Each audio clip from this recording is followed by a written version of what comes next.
What's going on, everybody? Welcome to Brutal Planet Comics. I'm your host, Trey the Brute Daniels, and welcome to an episode of Brutal Rant. So, today we're going to be talking about how to fix a mess of a character in Reva from Obi-Wan Kenobi. Easy. Okay. All right. Look. Nobody likes her. I get it. I understand this. But this isn't about the actress. This isn't about Moses Ingram. They could replace her with me, for all we know. But if the character is written so poorly that we cannot follow the story properly, the problem is with the writing and not with the actress. So I know everybody's like, oh, get rid of her. This ain't about her. It's about the writing. The writing is piss poor. So, for those that aren't familiar, during the Obi-Wan Kenobi series, she was the main antagonist. I use that term loosely. That it was written for her to pretty much have an arc of redemption and give up her evil ways and then be a good person again. That's what they were trying to do. It failed miserably. But I'm going to be putting together 4 things on how we can fix this character to actually make her arc work. The only question is, am I up to the task? The first thing we need to do with her character, make her less aggressive. Plain and simple. We have to drop that 10 to about a 5. Alright? So, like, the moment we meet her with the other Inquisitors, she is on 10. She's threatening people. She's mean-spirited. She's just all over the place, threatening barkeeps. Just nasty. Let me show you how you can fix this. Make her the reserved one. Make, what was that? Second brother, fifth brother. I can't remember the numbers. Make second brother the aggressor. Yeah, that makes sense. If you make him the aggressive one of like, oh, gimme Kenobi, or whatever the case may be, that he's on this hunt because he wants this kind of advancement and to impress Lord Vader or to impress the Grand Inquisitor, and she can be the, the voice of reason that he pretty much is throughout the show, or to dial it back a bit, or have some level of decency. Now we as the audience can see like, okay, she's already a bad person, but at least she's not as bad as this guy. Because this scene right here really just set the stage for an unlikable monster character. Like she's built up like, here, I'm gonna threaten all these people, I'm gonna kill this Jedi, all this stuff, all this madness. So really just need to tone it down. If you toned it down and made her balanced, things would change. Especially when she was threatening Owen. And excuse me, forgive me for threatening Owen. Well, she sliced off that poor lady's hand.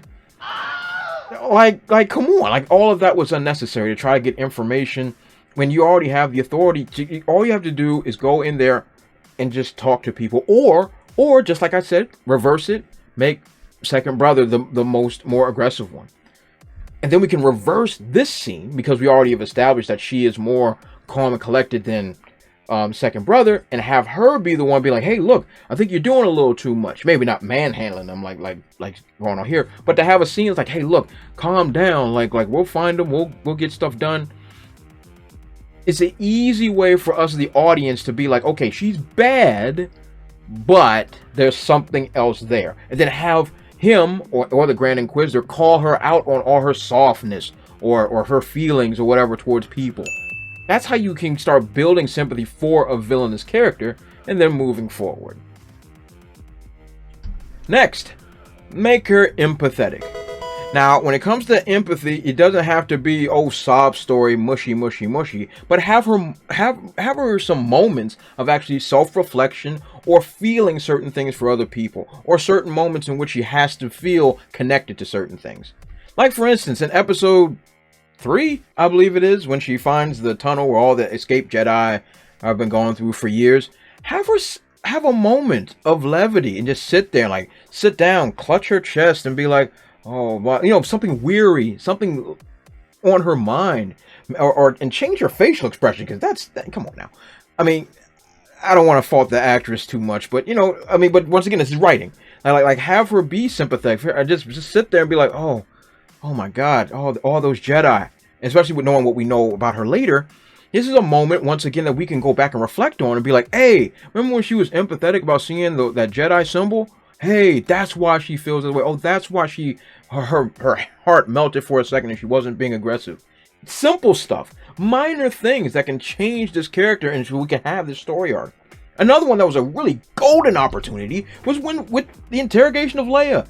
This is a child. It could have been really simple for her to be like, listen, I don't want to hurt you, but you gotta give me something so that they don't torture you or they don't do things to you or anything. They could have done anything with this scene. This is a child. This is a golden opportunity to establish that our villainous character isn't all what she seems. And this was a golden opportunity that was really, really tossed to the wayside. And it's really, really sad, especially when the whole thing is like, oh, she's going from this heel to a face turn. And you're sitting there with a golden opportunity with a child, and you blow it like this. So that's easy money. It's easy money. Easy money. All right, point 3. We gotta overhaul her origin and motives completely from top to bottom. So for those that don't know, her origin is that she survived Order 66 after being stabbed through the chest as a child. Oh, God. By Anakin Skywalker. She then played dead.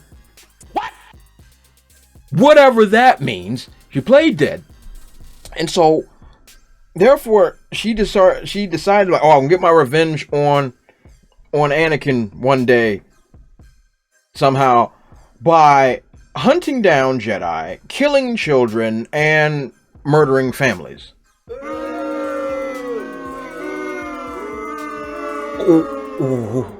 What? What, so I can get close to Vader and kill him? You got the dude on speed dial. You're one of his inquisitors. So, like, this was bad.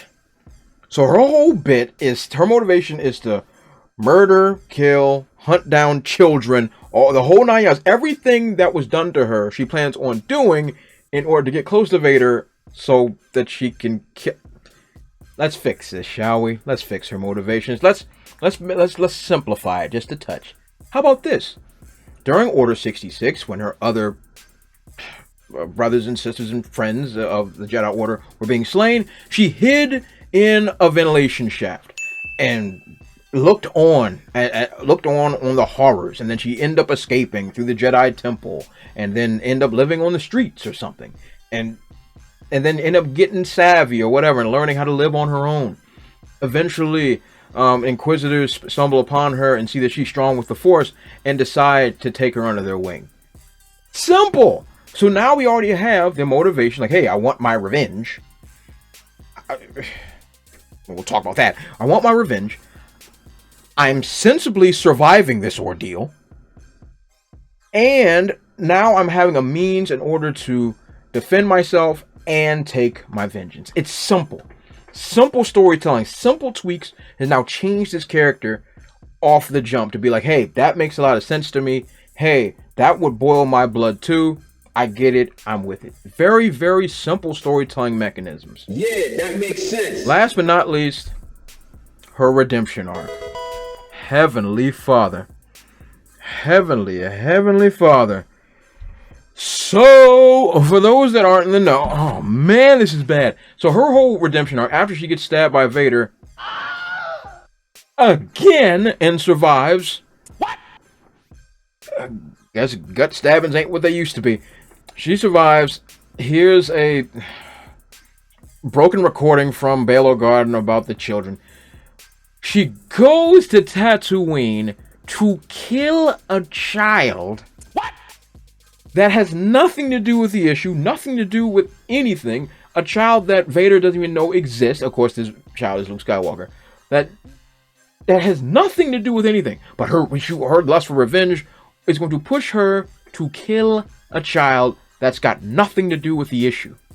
I'm kind of retarded.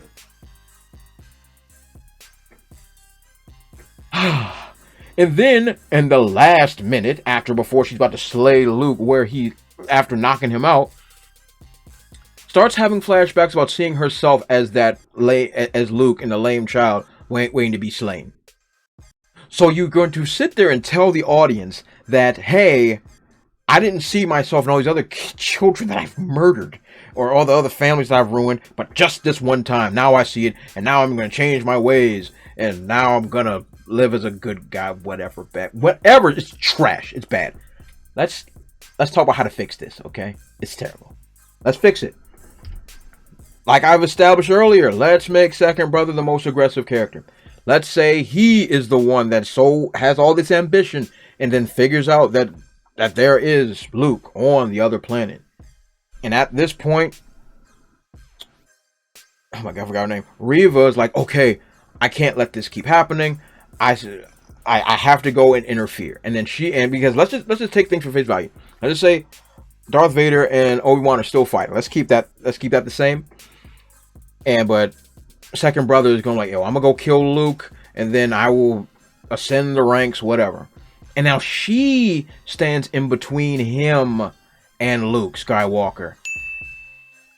And so now the cycle is complete. Now the fact that she was at one point thinking about being a good person or whatever the case may be, and engaging in horrors that she didn't really want to do, but now she's being forced to defend an innocent, forced to defend a child, forced to defend everything that she's been taught to do the opposite of.